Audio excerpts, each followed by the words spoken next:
ఈ ఈ ప్రవచనాలు చెప్పేవాళ్ళు కూడా చాగంటి వాళ్ళు కావచ్చు, మిగతా వాళ్ళు కావచ్చు, ఒక సిస్టమ్కి ఆ రోజు పోకపోతే ఇంక ఏదో మొత్తం అంతా నాశనం అయిపోతాము, మనమంతా ఇంక బతికి కూడా వేస్ట్ అనే విధంగా చేయడంతోనే భక్తులు ఆ నమ్మకంతో ఎక్కువగా జనం దగ్గరికి పోతున్నారు.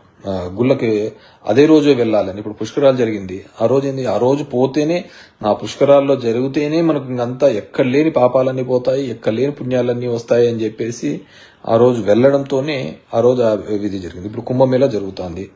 కుంభమేళలో దగ్గర 40 కోట్ల మంది వస్తారని చెప్పేసి మన దాంట్లోనే అంతో ఎంతో క్లీన్లీనెస్ కానీ సెక్యూరిటీ కానీ మెయింటైన్ చేసేది ఏంటంటే మన దాంట్లోనే. ఇక్కడే ఇబ్బంది ఉంటే ఇంక అక్కడ అసలు వాళ్ళు మెయింటైన్ కూడా చేయలేరు. కానీ ఏం చేస్తాం, మనం అందరం వేల మంది పోతా అంటాం, ట్రైన్స్ పోతా అంటాము. మనకందరికీ ఒక మైండ్లోకి ఎక్కిస్తారు. ఏమని ఎక్కిస్తారు, ఆ రోజు మీరు పోయినారా పోయినట్టు, లేదా లేనట్టు, మీరంతా నాశనం అయిపోతారు అనే పద్ధతిలో చెప్తూ ఉంటారు ప్రవచనాల్లో కూడా.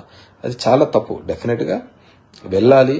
వెళ్ళినప్పుడు ఎప్పుడు క్రౌడ్ తగ్గుతుంది, ఎప్పుడు వెళ్తుంది అనేది అందరూ ఫస్ట్ డేనే వెళ్ళాలని ఏం లేదు. ఎప్పుడు వెళ్తుందో ఆ రోజు వెళ్తే చాలా బెటర్ అనేది నా అభిప్రాయం.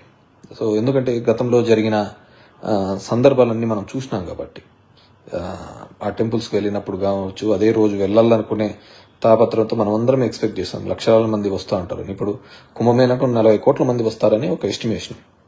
సో మనం డే 1 వెళ్ళాలనుకుంటే ఆ రోజు ఖచ్చితంగా ఇబ్బంది పెడుతుంటారు.